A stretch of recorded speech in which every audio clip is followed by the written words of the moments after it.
மயிலாடுதுறை மாவட்டம் மயிலாடுதுறை அருகே மேலமங்கநல்லூர் கிராமத்தைச் சேர்ந்தவர் ஆசிரியர் பாலசுப்ரமணியன். இவருடைய மகன் கிஷோர் மயிலாடுதுறையில் உள்ள தனியார் பள்ளியில் 7ஆம் வகுப்பு படித்து வருகிறார். இதனிடையே சிறுவனுக்கு வயிற்றுவலி ஏற்பட்ட நிலையில் இரவு மயிலாடுதுறையில் உள்ள பிரபல தனியார் மருத்துவமனையான அருண் பிரியா மருத்துவமனையில் சிகிச்சைக்காக பெற்றோர் கொண்டு வந்து சேர்த்துள்ளனர். பின்னர் சிறுவனை பரிசோதனை செய்த மருத்துவர்கள் குடல் வாழ்வு உள்ளதாகவும் அறுவை சிகிச்சை செய்ய வேண்டும் என்றும் தெரிவித்துள்ளனர். இதனையடுத்து சிறுவன் கிஷோருக்கு அறுவை சிகிச்சை செய்யப்பட்டுள்ளது. அதனைத் தொடர்ந்து வெளியே அழைத்து வரப்பட்ட கிஷோர் மயக்க நிலையிலேயே இருந்துள்ளார். மேலும் உடலில் பல்ஸ் எதுவும் காண்பிக்காததால் அச்சமடைந்த பெற்றோர் மற்றும் உறவினர்கள் இதுகுறித்து மருத்துவமனை நிர்வாகத்தினரிடம் தெரிவித்துள்ளனர். பின்னர் செவிலியர்கள் முறையாக பதிலளிக்காமல் ரமணா பாணியில் 2 மணி நேரம் சிகிச்சை மேற்கொண்டதாகவும் சிறுவனுக்கு ஆபரேஷன் செய்யப்பட்ட பிறகு மருத்துவர் ஒருவரும் கவனிக்கவில்லை என்றும் கூறப்படுகிறது. 2 மணி நேரத்திற்கு பிறகு வந்த மருத்துவர் சோதனை செய்து பார்த்தபோது ஆக்சிஜன் சிலிண்டரை மருத்துவமனை ஊழியர்கள் தேடியதாகவும் பின்னர் சிறுவன் உயிரிழந்ததாக மருத்துவர் தாமதமாக தெரிவித்துள்ளனர். இதனால் ஆத்திரமடைந்த பெற்றோர் மற்றும் உறவினர்கள் மருத்துவமனையின் கண்ணாடியை உடைத்து நிர்வாகத்தினரிடம் வாக்குவாதத்தில் ஈடுபட்டனர். பின்னர் காவல்துறைக்கு தகவல் தெரிவிக்கப்பட்டு காவல் ஆய்வாளர் செல்வம் தலைமையில் மருத்துவர்களுடன் பேச்சுவார்த்தை நடைபெற்றது.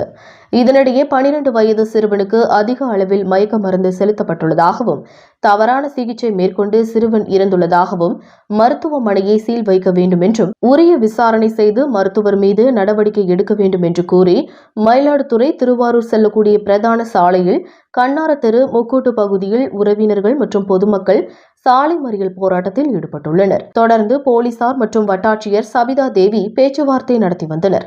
குடல் வாழ்வு அறுவை சிகிச்சை சர்வசாதாரணமாக செய்யப்படும் நிலையில் அறுவை சிகிச்சை செய்யப்பட்ட சிறுவன் உயிரிழந்த சம்பவம் அப்பகுதியில் அதிர்ச்சியை ஏற்படுத்தியுள்ளது. தம்பி பையன் பேர் கிஷோர், 11 வயசு. ஆஸ்பத்திரியில் வயிற்று வலி இதுன்னு கொண்டாந்து சேர்த்தோம்.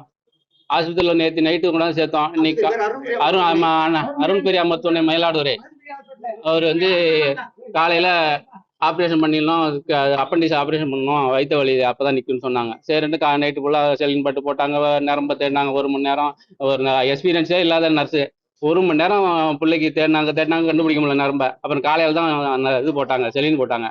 காலையில் செலின் போட்டு 9 மணிக்கு ஆப்ரேஷன் வந்து 10 மணிக்கு ஆப்ரேஷன் அழைச்சிட்டு போனாங்க.